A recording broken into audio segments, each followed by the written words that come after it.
আসসালামু আলাইকুম ওরহমতুল্লাহি ওবরকাতু। আরেকটি ইসলামিক বার্তা নিয়ে চলে আসলাম। বিষয়টি হচ্ছে শুক্রবার জুমার দিন নিয়ে। জুমার দিনটি হচ্ছে আমাদের মুসলিমদের জন্য একটি সাপ্তাহিক ঈদ। এই দিনে কি কি আমল আছে, কি কি ফজিলত আছে, সেই বিষয় নিয়ে আলোচনা করব ইনশাআল্লাহ।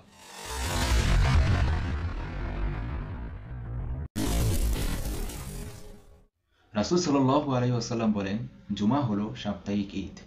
আল্লাহ তাআলার কাছে এই জুমার দিনটি অত্যন্ত গুরুত্বপূর্ণ। হযরত আদম আলাইহিসসালামকে এই জুমার দিনেই সৃষ্টি করেন। আদম আলাইহিসসালামকে এই জুম্মার দিনেই জান্নাতে প্রবেশ করান এবং দুনিয়াতে পাঠান। এই দিনেই কিয়ামত সংঘটিত হবে। রাসূল সাল্লাল্লাহু আলাইহি ওয়াসাল্লাম বলেন, এই দিনে এমন একটি সময় আছে, এমন একটি মুহূর্ত আছে, যেই মুহূর্তে কোনো বান্দা যদি আল্লাহর কাছে দোয়া করে, আল্লাহ তাআলা সেই দোয়া সাথে সাথে কবুল করে নেন। এটা নিয়ে আমি ভিডিওর শেষে আলোচনা করব ইনশাআল্লাহ। চলুন জেনে নেই এই জুমার দিনে রাসূল সাল্লাল্লাহু আলাইহি ওয়াসাল্লাম কি কি আমল করতেন। জুমার দিন সকলকে গোসল করে পবিত্র হয়ে নতুন জামা কাপড় পরতে হবে। এটা রাসূল সাল্লাল্লাহু আলাইহি সাল্লামের সুন্নত। রাসূল সাল্লাল্লাহু আলাইহি সাল্লাম বলেন, আত-তুহুরু শাতরুল ঈমান। পবিত্রতা ঈমানের অঙ্গ। আমাদের সকলকে পবিত্র হয়ে জুমার নামাজে যেতে হবে।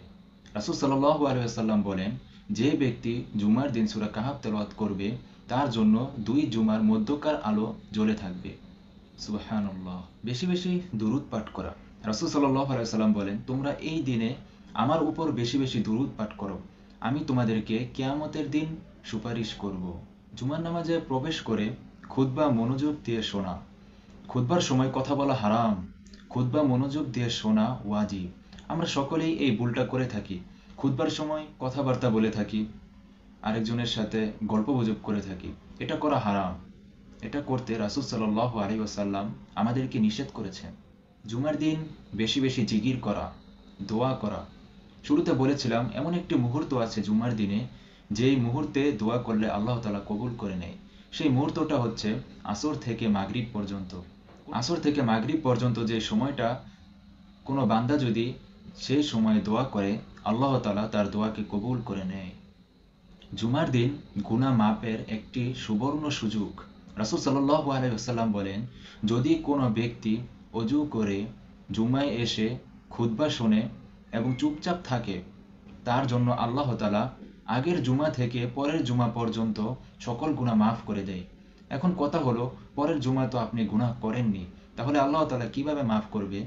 এর দ্বারা বোঝা যায় আপনি আরো এক সপ্তাহ হায়াত পেয়ে গেছেন। আমাদের সকলকে এই কথার উপর আমল করার তৌফিক দান করুক। জুমার দিন বেশি বেশি আমল করার তৌফিক দান করুক। সকলে বলে আমিন।